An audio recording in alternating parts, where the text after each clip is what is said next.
Hello students, for today's Cornell Notes titled Weather. This is the one that you take Cornell Notes, so there's a summary and an advanced question. And you don't have to draw any of the drawings. You could if you wanted to remember them, but it's optional. Alright, remember with any video, if it's going too fast, pause it or rewind it so that you understand it better or so you can copy all the notes better. I'm checking notebooks soon too, so make sure you have all those questions on the left. Summary and the advanced questions. These are always worth the most. Okay, let's begin. So, number one,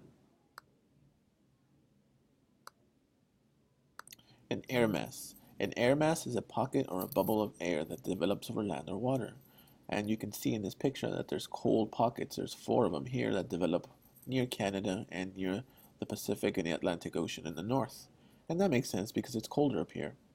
And the hot pockets of air, or air masses, develop near Mexico and the equator, the middle of the earth, because the sun hits it more directly, so it's warmer there.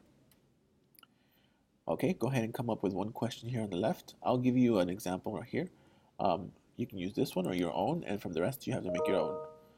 For number one, you can say, where do air masses develop? Or you can write, what is an air mass? All right, number two. Oh, sorry, I forgot about this. So there's 2 kinds of air masses. High pressure, which means it brings warm weather, and low pressure. So the hot bubbles are actually under a lot of high pressure, and they usually bring very clear, warm days. And the bubbles of air masses that are cold bring cold and sometimes rainy days. For number 2 is a front. A front is where 2 or more of these air masses, 2 of these air bubbles meet. So here's a cold one coming down from Canada and a warm air mass coming from around the Atlantic Ocean by Mexico. And then they meet and they crash and they push each other. Usually this area where they're pushing is called a front. These 2 or more air masses, when they meet, they can create clouds or sometimes rain, depending on how much hot air or cold air are meeting and how much pressure they're pushing each other with. And that's called a front. It's where 2 or more air masses meet.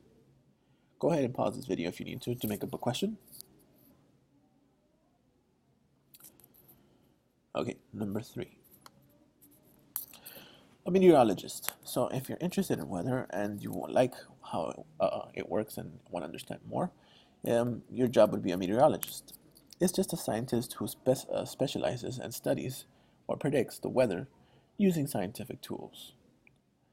It's very difficult to predict the weather, but because we understand it somewhat, we can predict it usually a couple days in advance. Go ahead and make up a question for that one. Pause this video here if you need to. Okay, and the last one, number 4 for today. That's tools. Well, what kind of tools does a meteorologist use? They use a barometer, which is this one right here. So if it's 15 pounds per square inch, it's probably a sunny day. But if it drops to 14 or 13 pounds per square inch, you have cloudy days and sometimes rain.